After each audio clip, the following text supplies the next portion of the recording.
Eu nunca fui de escrever nada. Quem me conhece sabe que eu prefiro o som da enxada batendo na terra ao barulho de tecla. Mas, de uns dias pra cá, minha menina me perguntou de novo por que o nome do irmão virou palavra proibida aqui em casa. Depois de tanto tempo engolindo o assunto, resolvi abrir essa ferida e contar o que houve, do meu jeito, para ver se a alma sossega, a minha e quem sabe a dele. Eu me chamo Rosa e quando tudo aconteceu, eu tinha 34 anos e morava com meu marido, Antônio, num pequeno sítio espremido entre um canavial e um açude desativado. O açude, cavado décadas antes para irrigar cana, ficava a poucos passos do quintal. Um buraco profundo coberto por tábuas velhas, que a gente chamava de cacimba. Naquela época, nosso filho mais velho, Teodoro, tinha 8 anos, e a caçula, Lídia, mal passava dos 3. Vivíamos do corte da cana e de umas galinhas poedeiras. Nada faltava, mas sobrava trabalho. Nosso cotidiano era simples. Antes do sol nascer, Antônio saía para o canavial. Eu tratava das galinhas, dava café para as crianças e enquanto elas brincavam com carrinhos de madeira e panelinhas enferrujadas, eu lavava roupa no tanque. No fim da tarde, quando o céu ficava cor de fogo, a gente reunia todo mundo no terreiro, contava causos e assava milho na brasa. Era assim que eu achava que a vida seria para sempre. Foi numa segunda semana de junho, digo assim porque não guardo o calendário, que tudo desandou. O inverno se aproximava, mas o ar estava abafado, carregado daquele cheiro doce de cana cortada que impregna a roupa. Eu tinha acabado de pendurar as últimas peças no varal e voltei a atenção para o feijão fervendo, quando percebi que Teodoro não estava mais no quintal. Lídia brincava sozinha, arrastando um boneco sem braço. "Cadê seu irmão?" perguntei, limpando as mãos no avental. "Foi buscar sapo lá na toca d'água", respondeu ela sem levantar os olhos. Meu coração disparou. Teodoro vivia fascinado pela cacimba. Eu jurava ter trancado a tampa com correntes, mas menino curioso, o desgraça tinha o dom de encontrar brecha. Saí correndo, chutando pedrinhas. Quando cheguei perto, senti cheiro de terra úmida misturado a algo azedo. As tábuas haviam sido afastadas, formando um vão escuro. Chamei o nome dele. Nenhuma resposta, só o eco do meu pânico. Me ajoelhei e gritei de novo. Foi então que ouvi um respingo abafado lá embaixo. Minha voz tremeu, mas eu perguntei: "Theo, você me escuta?" Nada. O buraco engolia cada som. Corri de volta, peguei uma velha lanterna e desci a escada improvisada de madeira, fincada na parede de terra da cacimba. Meus pés escorregavam no lodo. A lanterna iluminava círculos amarelados. Uns 3 metros abaixo havia uma lâmina d'água escura, imóvel. Vi o boné de Teodoro boiando, e um pouco adiante, o corpinho dele de bruços. Não lembro exatamente como alcancei meu filho. Só me recordo de puxar o corpo, sentir o peso molhado e o frio que atravessou meus braços. Tentei respirar na boca dele. Pressionei o peito como tinha visto em folheto de posto de saúde, mas o menino não reagia. Meus gritos ecoavam na cacimba como mugido preso. Quando ergui o rosto, o contorno da abertura lá em cima parecia distante, torto, como se tudo girasse. Carreguei Teodoro degrau por degrau. Senti os joelhos falharem, mas não larguei. No quintal, deitei meu filho sobre a terra batida, gritando pelo Antônio. Ele chegou ofegante, sujo de bagaço de cana, e viu a cena. Seus olhos se perderam dentro da palidez. Nós dois tentamos de tudo, mas já era tarde. Teodoro repousava com a boca entreaberta, como se ainda quisesse terminar uma frase interrompida. Enterramos o menino no fundo do sítio, ao lado de um limoeiro que ele mesmo gostava de escalar para pegar fruta verde. Fizemos um velório simples, com vela de sebo e ladainha cantada por Dona Arlete, benzedeira da comunidade. O padre da paróquia tinha adoecido. Não houve missa. A vizinhança ficou em torno, trazendo empadinhas e lágrimas tímidas. Antônio não chorou na frente de ninguém. Só eu vi o ombro dele tremer de madrugada. Depois disso, a casa entrou num silêncio que zunia. Lídia parou de cantarolar suas musiquinhas. Antônio passou a ficar mais tempo no canavial, voltando já à noite alta, exausto, sujo, calado. Eu me culpava a cada passo. Se eu tivesse vigiado melhor, se não tivesse confiado que a tampa estava firme. Diziam que o luto é como umidade, se não arejar a parede cria mofo. Aqui, a tristeza se impregnava em tudo, até no cheiro do café. Eu acordava antes do galo, mas continuava de camisola, encarando o copo d'água vazio na mesa. Não tinha fome nem força, só um aperto constante que latejava. 2 semanas depois, um domingo, acordei com Lídia me cutucando. Ainda era escuro, mas o luar entrava pela janela. "Mamãe, Theo tá pedindo pão", sussurrou ela. Sentei na cama, confusa. Tentei sorrir, falar que o irmão estava com os anjos, mas antes que eu respondesse, Lídia completou: "Ele tá do lado do fogão. Disse que a senhora esqueceu de esquentar." Um calafrio deslizou pelo topo da minha cabeça, mas não era dessas expressões de livro. Era uma onda quente que me deixou zonza. Tomei Lídia no colo e fui até a cozinha. Só havia sombras. O fogão a lenha estava frio, as panelas vazias. Liguei a lamparina. Nada além de silêncio. Lídia torceu a barra da minha camisola, intrigada. Nos dias seguintes, episódios estranhos se multiplicaram. Eu ouvia sussurros vindos do quintal, sempre à hora do lusco-fusco. Lídia dizia conversar com o irmão. Certa tarde, encontrei-a no chão da sala, desenhando com carvão. Nos rabiscos havia 2 bonecos de palito. Um com cabelo espetado como o de Teodoro, outro sem rosto. Perguntei quem era. "É a moça d'água que vem brincar quando o Theo chama", explicou como quem fala do mais comum dos vizinhos. A expressão travessa dos olhos de Lídia se misturava com algo vazio, como se ela estivesse contando um sonho do qual não queria acordar. Guardei o desenho na gaveta e reprimi a vontade de rasgar. Na noite de São João, quando o céu costumava se encher de balão, ficou encoberto. Antônio esticou a prosa com os vizinhos e chegou tarde, cambaleando de cansaço. Preparávamos a cama quando ele perguntou se eu tinha lavado o vestido de Lídia. Eu disse que sim. "Então, por que tem roupa molhada pingando no varal?" perguntou franzindo a testa. Fomos lá fora. Entre lençóis estendidos balançava um pequeno vestido branco ensopado, gotas caindo sobre a terra seca. Eu não reconhecia aquela peça. Aproximei, toquei o tecido, cheirava a água parada. Um sapo coachou logo adiante, como se debochasse.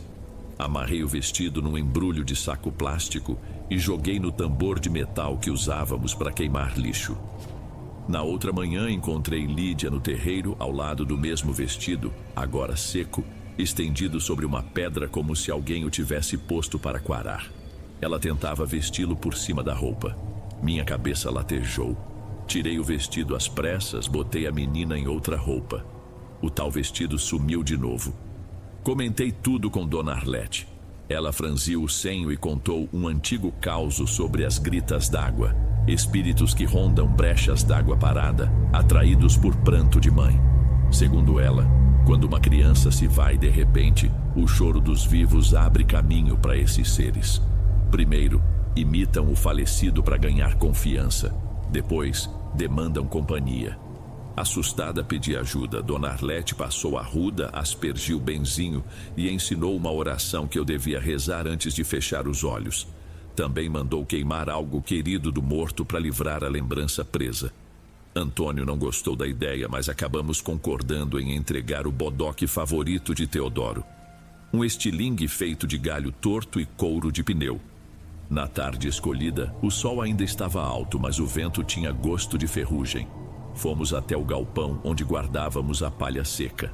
Antônio acendeu uma fogueira improvisada e deixou o bodoque no centro da chama. Enquanto as brasas subiam, um fedor de borracha queimada se espalhou. Ouvi um estalo forte. Parecia um chicote no ar, e a chama quase se apagou, como se sugada. Em seguida, algo soprou por trás de mim. Virei rápido e vi um vulto na porta do galpão, alto, de braço comprido demais. Parecia envolver-se num tecido escuro que escorria como água. No lugar do rosto, um buraco úmido refletia a luz da fogueira. Um lamento baixo saiu dele, misturando voz infantil e assobio de vento. Meus joelhos falharam. Antônio puxou meu braço.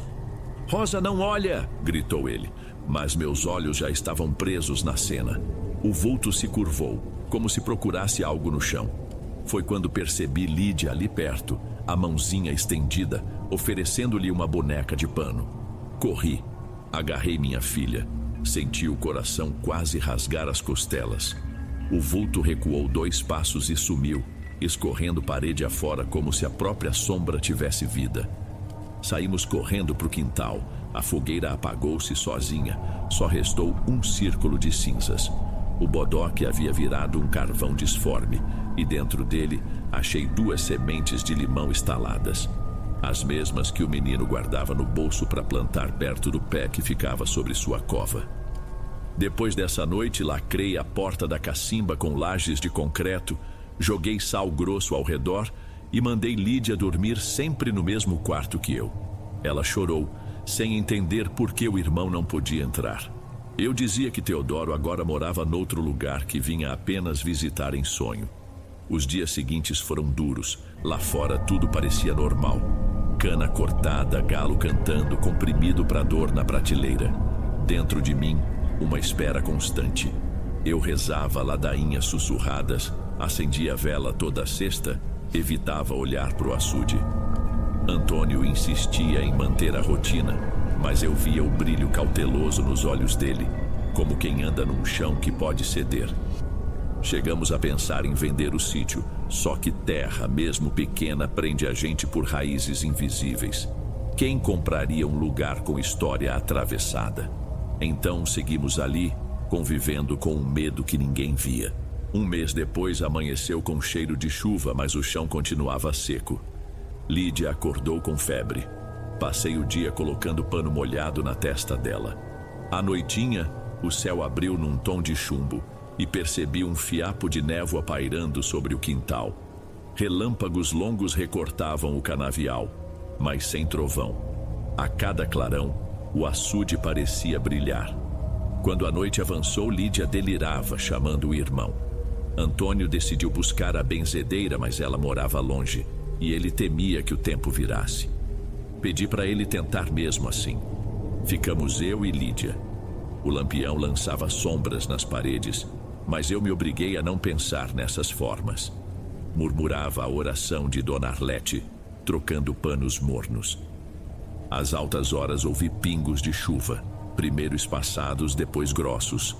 Começou a gotejar por uma telha quebrada. De repente, Lídia levantou num sobressalto, olhos arregalados, boquiaberta, apontando para a porta do quarto. Ele veio, sibilou com voz rouca. Meu corpo inteiro virou farofa. Virei devagar. Ali, na soleira, a mesma figura do galpão.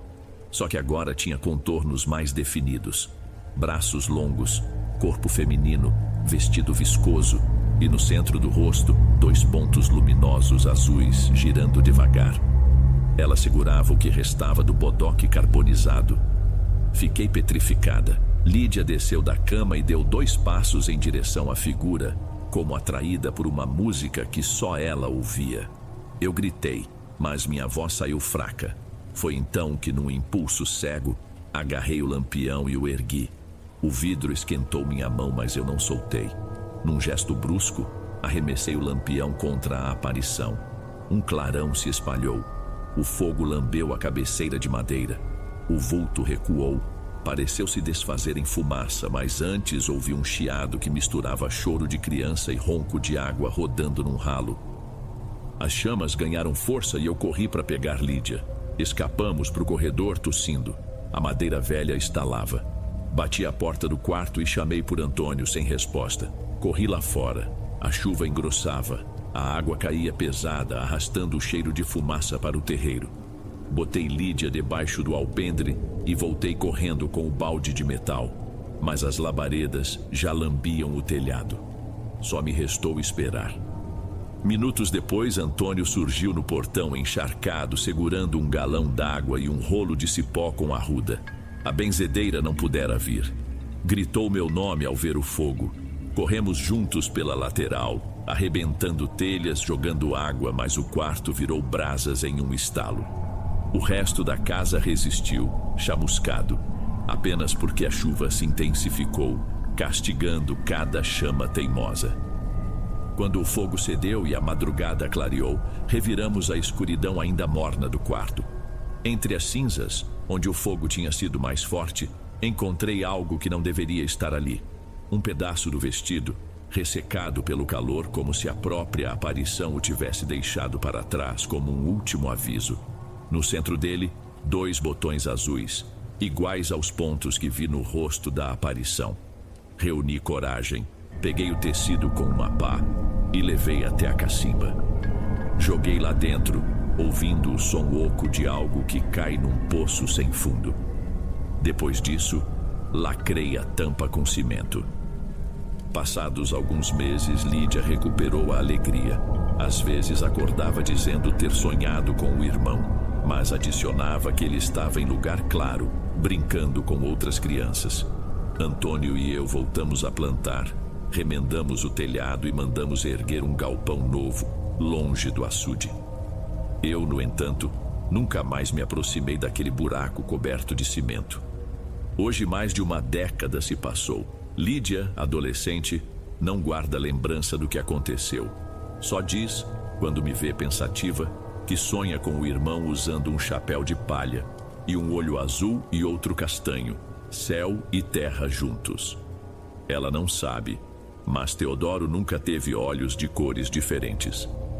O que ela vê é mistura, parte lembrança, parte coisa que não pertence a este lado. Eu continuo aqui escrevendo essa história num caderno escolar, à luz de uma lâmpada fraca. Faço isso porque, de alguma forma, registrar as palavras me ajuda a ver fronteiras entre o que é lembrança e o que é assombro.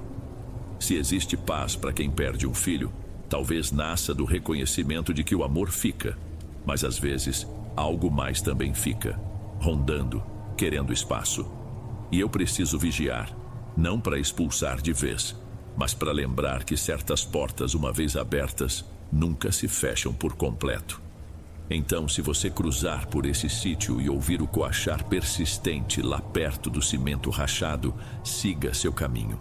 Não importa quanta saudade pese no peito, não responda à voz que chame pelo nome do meu menino. Eu aprendi que há lamentos que pertencem apenas à água parada e não cabe a nenhum de nós devolvê-los à superfície.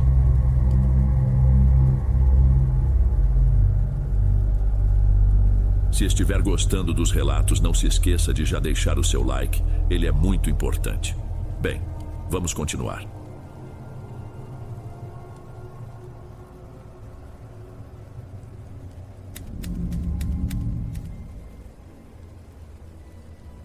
Boa noite, Dom.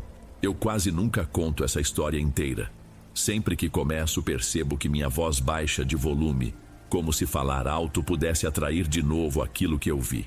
Mas hoje, depois de tantos anos, acho que preciso registrar tudo como aconteceu. Meu nome é Adelina, tenho 40 e poucos anos. Sou professora de língua portuguesa desde que me entendo por gente. Logo depois do meu divórcio, peguei um contrato temporário em uma escola pública na periferia. Um prédio antigo, cercado de terreno baldio, onde à noite só se ouve o barulho distante de motos e o latido de um cachorro solto. Eu precisava daquele emprego do mesmo jeito que precisava de ar. Contas acumuladas, filha morando com o pai, autoestima no chão. A escola funcionava em 2 turnos, manhã e tarde para crianças, noite para educação de jovens e adultos. A direção me colocou justamente na EJA porque, segundo eles, eu me dava bem com gente mais velha. Não reclamei. A verdade é que no início eu gostava do silêncio quase solene que se formava por volta das 8 da noite, quando os alunos entravam, cada um carregando seus próprios fantasmas da vida adulta. O caso é que depois das aulas sobravam pilhas de cadernos, livros doados, papéis de matrícula à espera de conferência. E como eu precisava mostrar serviço para garantir renovação do contrato, virei a voluntária oficial para organizar aquele caos. Na segunda semana, enquanto tomávamos café em copo descartável na sala dos professores, o Moacir, professor de história, baixinho, careca, reluzente, piadista, comentou algo que me fez rir sem graça. Você já ficou até mais tarde aí na escola? Quase todo dia, respondi. Por quê? Dizem que esse lugar tem história pesada. Antigamente era um lixão, acredita? Jogavam de tudo ali, inclusive lixo hospitalar. Eu achei uma típica lenda de funcionário antigo para assustar calouro. Então passei por cima. Só que depois, a Eliana, inspetora veterana que usava o chaveiro preso na cintura, entrou na conversa. Não é brincadeira, não. O pessoal da limpeza evita varrer o depósito de materiais esportivos depois das 9. Dizem que escutam criança chorando. Eu ri de novo, mas por dentro uma pontada de desconforto apertou meu estômago. Criança chorando onde só deveriam existir adultos estudando? Bobagem. E mesmo se fosse verdade, eu sempre saía por volta das 9h30, antes de todo mundo. Na última sexta-feira de março, no entanto, a diretora pediu que eu terminasse o inventário dos livros doados antes do fechamento do mês. Isso significava ficar no mínimo até 11 da noite. Achei pesado, mas aceitei. Ela liberou a Eliana mais cedo e me entregou a chave do portão lateral. Tranca quando sair, tá? Amanhã o pessoal da limpeza passa cedo. Fiquei sozinha com o eco dos meus passos nos corredores compridos. No pátio, os refletores amarelos lançavam uma luz fraca sobre as paredes descascadas. Levei vários pacotes de livros até o depósito de materiais esportivos, que ficava ao lado do ginásio coberto, uma construção baixa de portas de ferro que viviam agarrando. Às 10h01, segundo meu relógio de pulso, eu ainda estava anotando títulos em uma planilha. O depósito cheirava a bolor, borracha velha e algum produto de limpeza vencido. Foi nesse momento que ouvi o primeiro ruído, um estalo agudo como arco de plástico sendo quebrado. Olhei por cima do ombro. Nada. Voltei às caixas. Então, outro som. Parecia folha sendo rasgada, mas prolongado, como se alguém arrancasse página por página de um livro enorme, sem pressa. A lâmpada fluorescente piscou. Instintivamente ergui a cabeça. No alto passava um fio de vento que fazia a fiação balançar. Ou eu quis acreditar que fosse só vento. Decidi que bastava por aquela noite. Fechei o notebook, empilhei as caixas e girei para sair. Foi aí que avistei, no canto mais fundo do depósito, algo se mexendo no chão. Primeiro pensei que fosse um gato, mas não havia por ali nem comida nem buraco para entrar. Cheguei mais perto, segurando o celular para usar a lanterna. Quando iluminei o canto, o coração falhou um compasso. Havia uma menina agachada contra a parede, joelhos colados ao peito, braços envolvendo as canelas. O cabelo preto, liso, cobria o rosto. O corpo tremia em espasmos pequenos repetitivos e emitia um chiado, como um asmático em crise, a cada tentativa de puxar ar. Talvez fosse filha de algum aluno da noite, pensei. Puxei assunto no tom mais calmo que consegui. Ei, tá tudo bem? Você se perdeu? Nenhuma resposta. O chiado ficou mais alto, quase um apito. Então reparei no piso. Aos pés dela, espalhava-se uma poça viscosa de cor verde escura, tão espessa que o brilho da lanterna não atravessava. Pequenos besouros pretos boiavam ali, contorcendo as patinhas como se também se afogassem. Senti o estômago virar. Apertei o celular contra o peito e me aproximei mais um passo.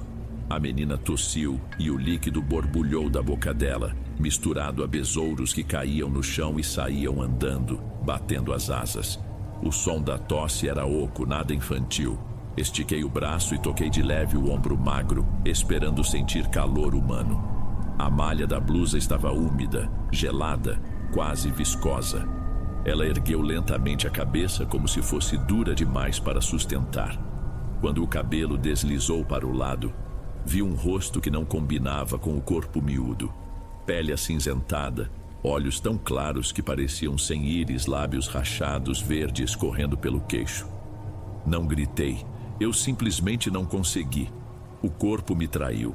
Pernas bambas, mãos dormentes. Afastei-me um passo. Ela fez menção de se levantar. O som que saiu das articulações não era estalo de osso normal, mas algo quebrando e se rearranjando como madeira molhada. Em seguida começou a vir na minha direção. Primeiro com um passo arrastado, depois outro, acelerando. Corri para fora, tropeçando numa corda de pular, quase derrubando um saco de bolas rasgado. No corredor, a luz de presença não acendeu. Tudo estava num breu mal cortado pela lanterna trêmula do celular. Atrás de mim ouvia o som molhado dos pés, o tilintar dos besouros caindo pelo caminho e aquela respiração apitada que enchia o espaço. Dobrei à direita, sem mirar, e parei diante da porta da secretaria. Trancada. Gessei as costas contra a madeira fria, procurando no bolso a chave do portão. Nesse momento, a respiração cessou. O silêncio do corredor pesou nos ouvidos como algodão molhado. Segurei o ar, tentando perceber onde ela estava. Algo gotejou no piso, bem perto. A lanterna tremendo iluminou o chão. Primeiro vi uma gota verde, depois outra, formando um rastro até meus pés. Não deu tempo de planejar. Saltei por cima do filete viscoso e disparei rumo à saída principal. Atravessei o pátio aberto sob o manto amarelo das lâmpadas e só então ousei olhar para trás. Nada. O corredor estava vazio, mas o portão lateral, que eu jurava ter deixado escorado, estava escancarado numa escuridão de breu total.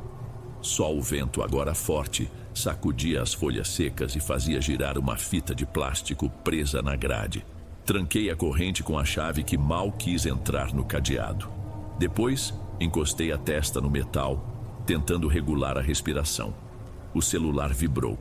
Era 00:03. Eu deveria ter ido embora 2 horas antes.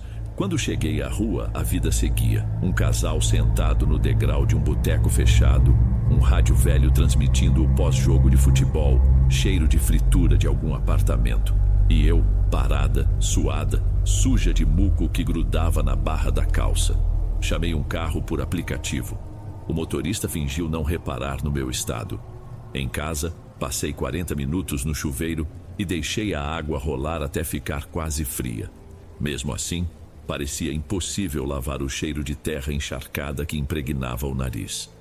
Na madrugada, o sonho veio do mesmo jeito que voltaria por meses.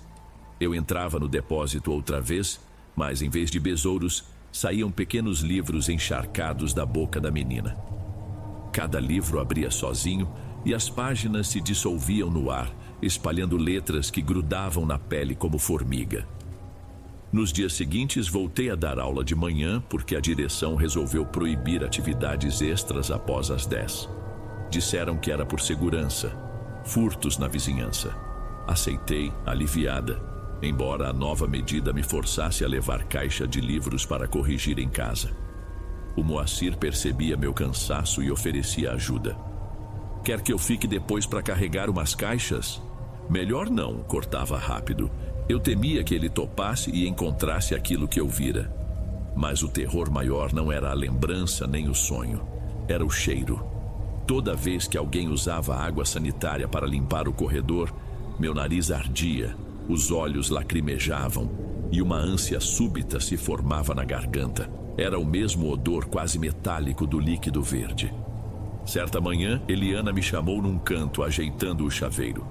Professor Moacir disse que você passou mal outro dia, tá tudo certo? Só enxaqueca, inventei. Ela me olhou de jeito estranho, como se soubesse mais do que dizia. Na primeira reunião pedagógica de abril, a diretora anunciou corte de verbas e possível fechamento noturno da escola. Me levou 1 segundo para entender que aquilo podia me deixar desempregada outra vez. Mas senti ao mesmo tempo um alívio impossível de confessar. O contrato terminou no fim do semestre. No dia da despedida, ajudei a empilhar mesas quebradas no ginásio para o caminhão da prefeitura recolher. Passei diante do depósito e ouvi uma pancada surda lá dentro, como bola caindo. Segurei o fôlego. Ninguém perto, ginásio vazio. Não olhei. Só apressei o passo. Hoje trabalho num colégio menor, em tempo integral, a alguns bairros dali. Não contei essa história para nenhum colega, nem para minha filha. Guardei o detalhe incômodo de que toquei o ombro daquela menina. Sei que era sólido, gelado e vivo de um jeito impossível de explicar. Sempre que passo por uma banca de jornal e vejo besouros mortos presos em placas de isopor para coleção escolar, sinto o estômago embrulhar. E toda vez que chove forte, trazendo cheiro de lixo revirado, lembro do chiado asmático do corpo pequeno se dobrando em ângulos errados. Não tenho certeza se aquilo era fantasma, resultado químico do antigo lixão ou alucinação de uma professora exausta. Mas ainda escuto por vezes, ao deitar, um apito sufocado que se aproxima do travesseiro e some quando abro os olhos. Nas noites em que o som volta, agradeço por nunca ter visto o rosto dela de novo.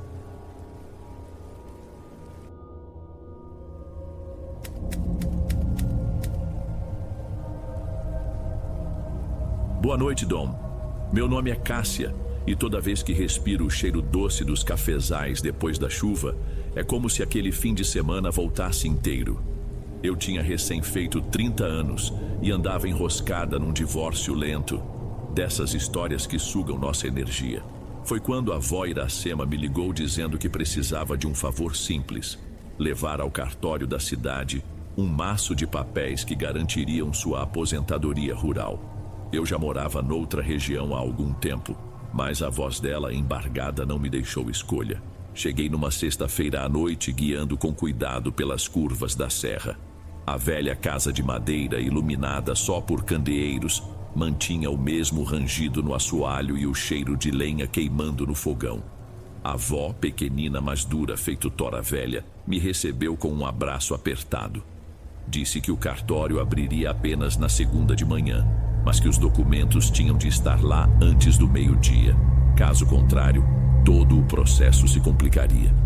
No sábado, ajudei nos afazeres. Recolhi lenha, lavei louça, ajeitei a horta. O ar estava pesado por causa de uma queimada distante, e ao fim da tarde, um nevoeiro grosso desceu sobre a mata. A avó comentou que aquele mormaço abafado era presságio ruim. Lembrava-lhe tempos em que coisas estranhas rondavam os carreiros. Eu ri, achando que era só jeito de gente antiga espantar tédio. Na madrugada de domingo, acordei sobressaltada com o mugido de uma novilha. Olhei o relógio e vi que ainda faltava muito para clarear. A janela estava embaçada pela neblina. As luzes do quintal pareciam flutuar na brancura. A avó cochilava na cadeira de balanço com a palha do candeeiro bruxuleando. Decidi que partiria antes do amanhecer para chegar à cidade cedo, deixar os papéis numa caixa de correspondência e voltar a tempo do almoço. Vai sair nesse breu, menina? Ela resmungou quando sentiu meu passo no assoalho. Quanto mais cedo eu for, melhor. Nem precisa me esperar acordada. Ela suspirou fundo e tirou de um armário um lampião de querosene. O celular estava quase sem bateria porque ali não pegava sinal, e ela sabia disso. Leva, na trilha velha a claridade falha e bicho nenhum gosta do cheiro da chama. Beijei sua testa, enfiei os documentos numa pasta plástica e prendi ao corpo com a alça cruzada. Coloquei uma jaqueta fina, peguei o lampião e uma garrafa de água. O plano era simples: seguir por uma picada que cortava o topo da serra, cruzar a passarela enferrujada da antiga linha férrea e descer até a estrada de asfalto, onde costumava passar o ônibus do primeiro horário. Demoraria no máximo 3 horas de caminhada. Logo que saí pelo portão de madeira, o mundo parecia engolido por algodão úmido. A luz amarelada do lampião desenhava círculos tímidos no nevoeiro. Os pinheiros rangiam, pingando resina. O ar cheirava a terra quente, como se a mata respirasse em silêncio. Caminhei sem pressa, ouvindo o farfalhar da folhagem e o próprio coração. Depois de 1 quilômetro, a trilha começou a subir, estreitando-se entre lajes escorregadias. Ali, o lampião ajudava pouco. A neblina refletia a luz e praticamente me cegava. Pensei em voltar, mas a ideia de deixar a avó sem a pensão me impeliu. No alto do aclive encontrei um carreiro reto que seguia em direção à passarela. Foi então que reparei num vulto agachado na beira do caminho. Parecia uma criança. Baixa, magra, cabeça baixa, braços envoltos nos joelhos. Eu não consegui distinguir as cores da roupa. Apenas notei que estava coberta por uma crosta marrom, tão seca que se quebrava, feita barro antigo. Chamei com a voz firme: "Ei, você se machucou?" O vulto ergueu a cabeça e debaixo dos fiapos de cabelo grudados surgiram 2 olhos grandes, sem brilho, opacos como vidro fosco. Não tinha traço de susto. Era só um olhar fixo, vazio. Senti um arrepio, mas me forcei a manter a calma. Talvez fosse alguém perdido, pensei. Quando dei um passo, o menino, supondo que fosse menino, levantou, rangendo como galho seco. Estendi a mão livre, mas ele não respondeu. Em vez disso, tocou o próprio pescoço, como quem aponta dor, e abriu a boca.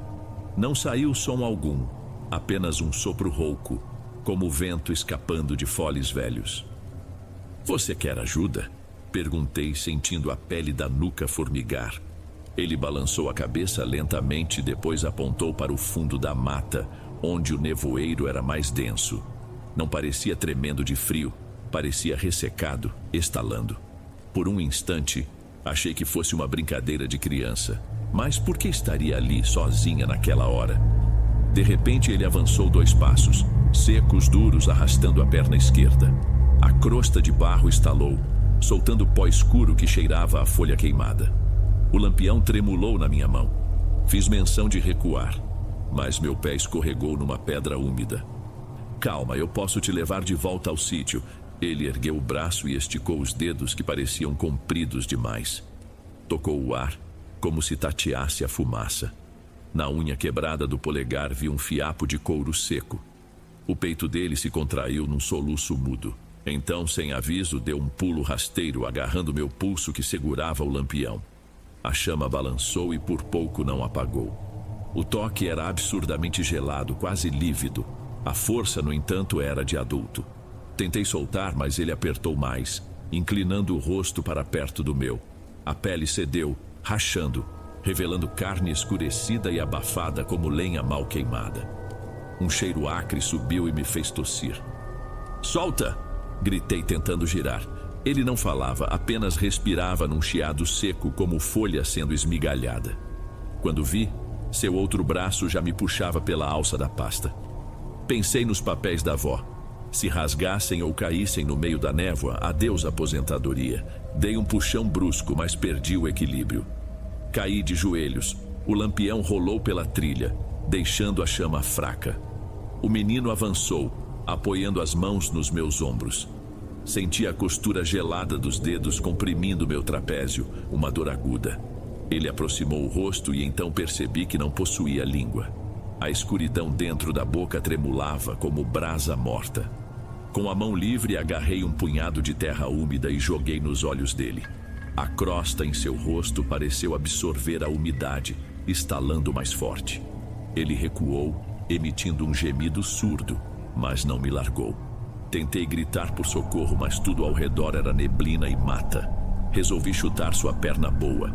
O impacto foi seco. Senti o barro trincar e parte da canela ceder, mas sem sangue. Ele tombou ainda me segurando, trazendo-me junto. Rolei pela beira da trilha, bati o ombro numa raiz exposta. Num ato de desespero, mordi o pulso que apertava minha jaqueta. O gosto era de terra fria. Ele me soltou por um segundo. Aproveitei, catei o lampião, torci o pavio para avivar o fogo e o aproximei. O calor da labareda fez a criatura recuar com um chiado agudo, protegendo o rosto rachado. Levantei num pulo, ignorando a dor no joelho, e corri.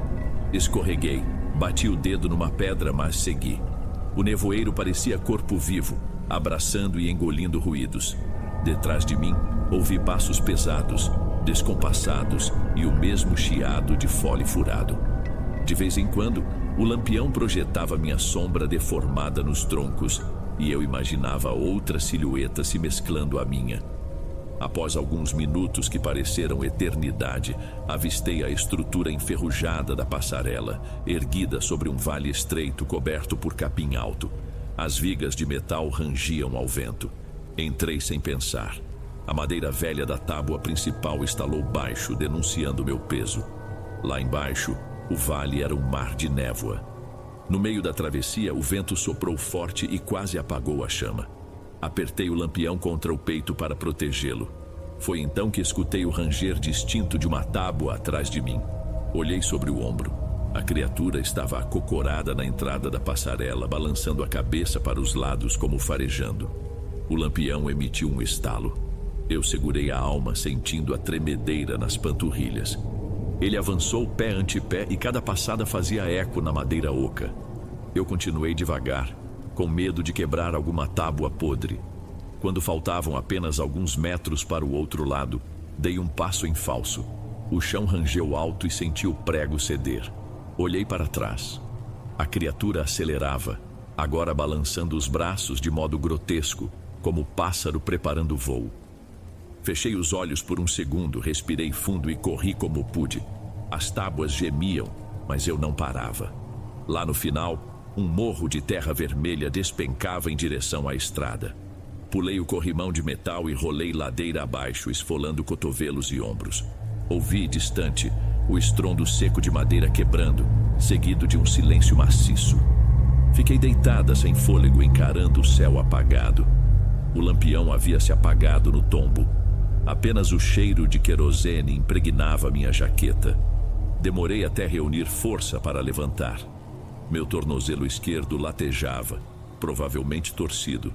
Mesmo assim, arrastei-me pela encosta até os trilhos abandonados que corriam paralelos à estrada.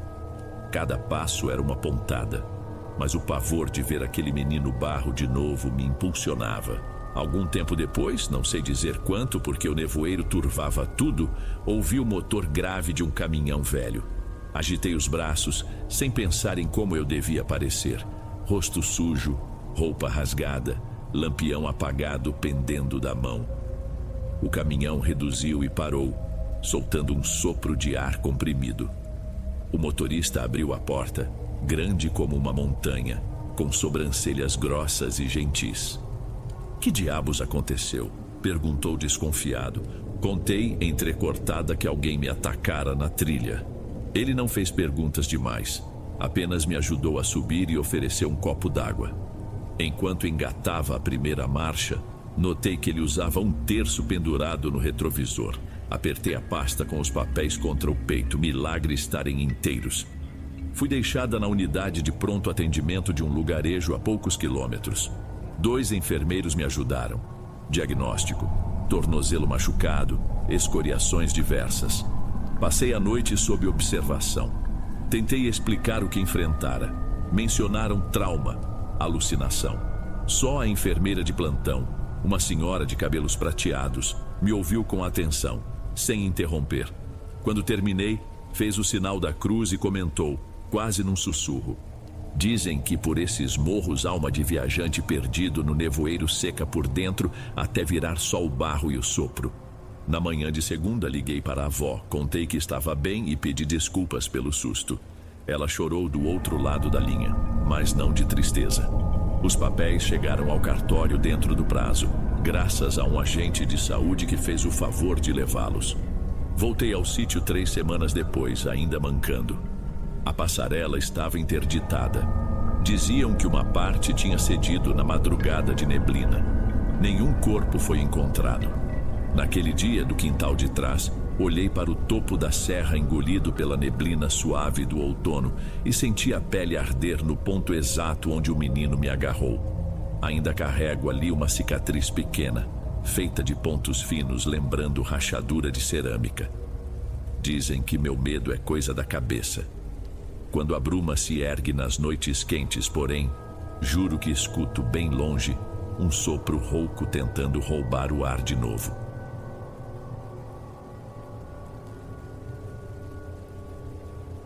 Antes de irmos para o último relato, se ainda estiver por aqui, comente o horário que está assistindo. Gosto de saber quem assiste os relatos até o final. Bem, vamos continuar.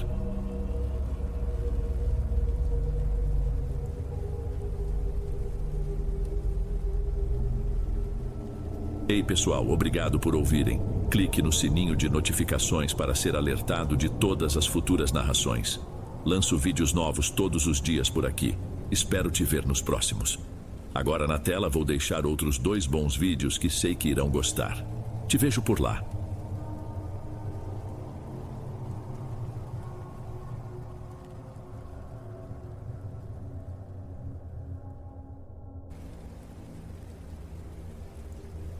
Antes de irmos para o próximo relato, se você é novo por aqui, não se esqueça de se inscrever no canal e ativar o sininho para receber as próximas histórias. Sua presença é importante e seu apoio é essencial. Bem, vamos continuar.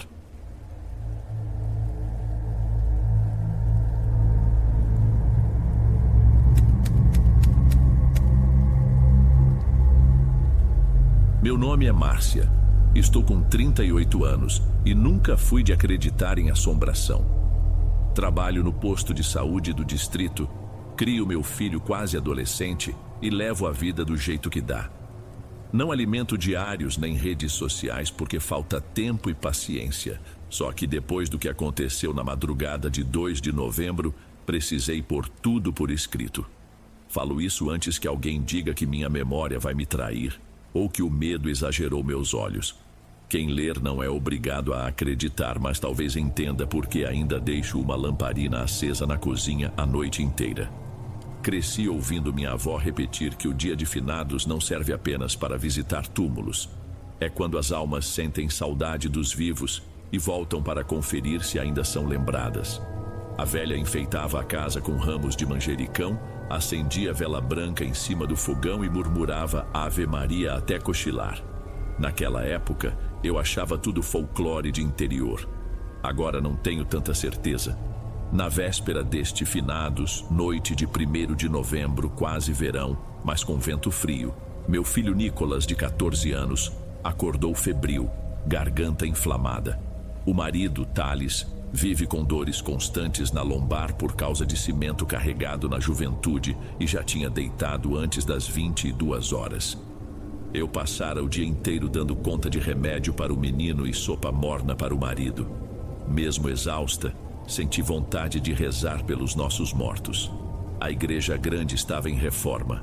Por isso, o padre havia transferido a vigília para o cemitério antigo, lá no alto do morro, onde jaz minha mãe.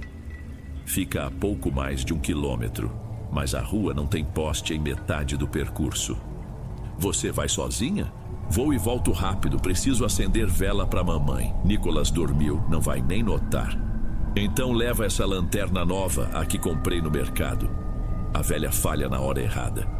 Vesti casaco de lã marrom até o joelho, amarrei um lenço azul na cabeça e passei álcool nas mãos. Mania que ficou da pandemia. Antes de sair, conferi se Nicolas respirava bem. Deixei a porta encostada para que a luz do corredor alcançasse o quarto dele caso acordasse. Desci a rua de terra batida, sentindo o cheiro de capim cortado vindo dos quintais. O relógio da praça marcava 11h20. O cemitério parecia outro mundo. Entre túmulos pequenos, lavradores enfileiravam velas. As chamas trêmulas projetavam rostos cansados em pedras gastas. O padre improvisara altar de madeira diante do cruzeiro. Fiquei a certa distância, mas ainda ouvia tudo. Ele falou sobre saudade virar oração e sobre não deixar que o medo do escuro engolisse nossa gratidão. Na hora da bênção final, passou garrafa de água benta de mão em mão. Molhei os dedos e fiz sinal da cruz na testa, sentindo leve ardor. Achei que fosse imaginação. Terminado o ofício, comecei a descer às 11h50. A neblina já cobria o vale feito algodão sujo. Cada respiração voltava fria, e a lanterna nova parecia incapaz de abrir caminho. Conforme eu me afastava, as vozes atrás de mim sumiam e ficavam só estalos de galho e estilhaços de grilo. Lembrei que minha mãe detestava me ver sozinha depois das 11. Cheguei a sorrir, pensando em como ela me repreenderia. Foi perto do segundo barranco que ouvi rangido de roda. Pensei em algum carro velho, mas era som mais leve, repetitivo, acompanhado de batidas secas, cascos. Virei a lanterna para trás. Nada além do próprio feixe cortando névoa espessa. O barulho cessou. Continuei. 20 passos adiante, o rangido recomeçou, agora mais perto. Parei de novo. Nada. Apaguei a luz para ver se meus olhos se acostumavam. Quando a pupila dilatou, vi silhueta escura, carroça baixa, pintada de preto fosco, rodas finas que faiscavam quando tocavam pedra. Puxava a carroça um par de mulas da mesma cor. Pareciam ter saído de foto antiga, madeira e couro sem brilho. No banco, ereto, estava o condutor, coberto por capa comprida, chapéu de aba larga escondendo o rosto. O conjunto inteiro avançava como se flutuasse. Os cascos tocavam o chão, mas não erguiam poeira. Ele parou a meio metro de mim. Boa noite. Boa. Suba que levo a senhora em casa. Esta hora não convém caminhar sozinha. Recusei, educada. Apontei que morava ali perto. Mentira descarada. Ainda faltava metade da estrada. Ele não se movia, não questionava. Respirei fundo para contornar. Na passagem, a luz da lua refletiu nas rédeas.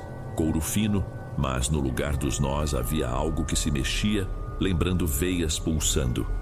Afastei-me 2 metros. A carroça andou ao meu lado sem barulho de passo. As mulas mantinham o pescoço rígido, olhos fixos à frente como estátuas empurradas. O condutor falou outra vez. Quem reza pelos mortos atrai companhia. Hoje tem alma que não quer voltar sozinha. Minhas orações são apenas lembrança boa. Nem toda lembrança é boa, nem toda alma é mansa. Até ali eu lutava contra a risada nervosa. Quando levantei a lanterna, quis ver o rosto dele para me convencer de que era só alguém fantasiado. Mas o chapéu sombreava demais. Vi só o contorno de queixo sem barba. Mais assustador que feio é não ver nada. Tentei apertar o passo. A carroça puxou na mesma velocidade. Uma das mulas virou o focinho na minha direção. Senti cheiro incomum, mistura de vela derretida e ferro envelhecido. O animal abriu a boca. Não relinchou. A voz que saiu era rouca, metálica. Veio de fundo de poço. Sobe. A palavra única soou funda dentro dos meus ouvidos, mais sentida que escutada. Recuei, quase tropeçando. O condutor não reagiu, como se fosse normal um animal falar. Não estou interessada, obrigado. Vai piorar, disse o homem sem mexer os lábios. O caminho vai querer você. Deu um leve estalo nas rédeas. A carroça deslizou para a frente, cortando meu trajeto, obrigando-me a parar. Nas laterais notei tala metálica enferrujada com números gravados, borrados pelo tempo. As rodas giravam lento e rangiam como o portão antigo. O conjunto parecia pedir apenas minha decisão. Fui para o barranco, a parte coberta por capim úmido. Era a opção mais perigosa, mas única sem carroça. Escorreguei, sujei o casaco. A carroça acompanhou rente à borda, cascos a centímetros do meu ombro. A mula esquerda virou a cabeça e notei que não tinha olhos, só cavidades escuras soltando vapor. A voz veio forte como trovão contido.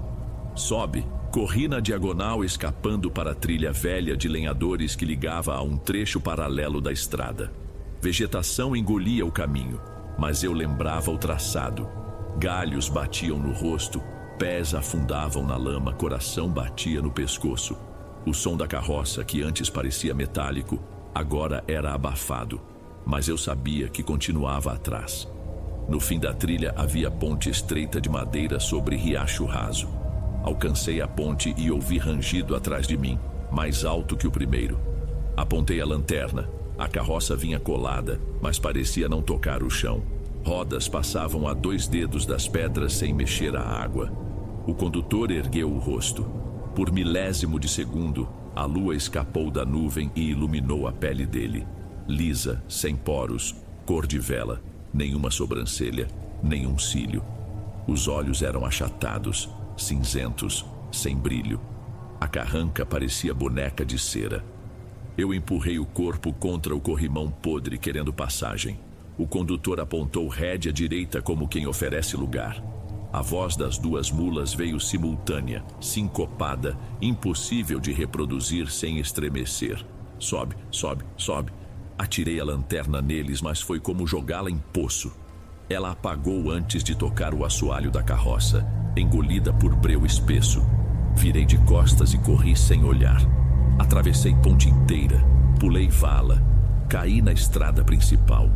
Os joelhos latejavam, mas segui.